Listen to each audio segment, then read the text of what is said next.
mentioned the services of the missionaries, and I am glad to be able to bear testimony to the very good work that the missionaries have been doing in various parts of the country. Stop.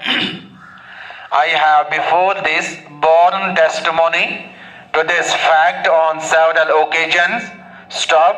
I am therefore not surprised that you have spoken so highly of them. Stop. I would only suggest most respectfully one consideration for them. Stop. All of us, whether Christians or non-Christians, appreciate their services. Stop.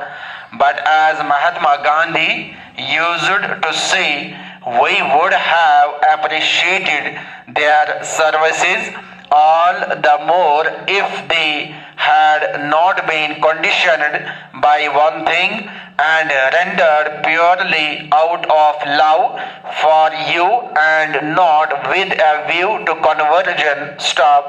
But that is a point which they have to consider. Stop. Our Gita tells us that our objective should be to serve, leaving the results in God's hands. Stop. It tells us not to hanker for results but only to serve. Stop. If the service had been rendered in that spirit, it would have been still more welcome. Stop. Our Constitution pledges itself to give freedom to every individual in the country to have any faith he likes. Stop. A Christian is as dear to India as a Hindu or a Muslim or a follower of any other religion. Stop. We know too that a Christian regards himself as an Indian as much as a Hindu does. Stop. That has been one of our great points, not only now but since time immemorial. Stop. To you who live in these hills, it is not necessary to point out that for reaching a peak you can go by several routes. Stop. We want everyone to feel that the peak is his and he can reach it by any route that he chooses. Stop.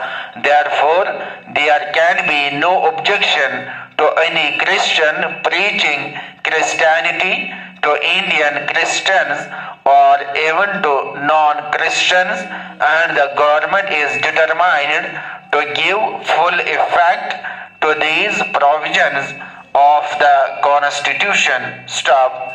I know that for some time past some kind of agitation with regard to missionaries has been going on. Stop. There is no objection to any Christian preaching his religion. Stop. If any objection has been taken, that is not due to the preaching of Christianity but due to other kinds of activities which some of them have been allegedly carrying on. Stop. There is even less objection to any social service which anyone has to render to the people. Stop. But at the same time, we expect that those who come to our country for this purpose will confine their activities to preaching alone, and if that is done,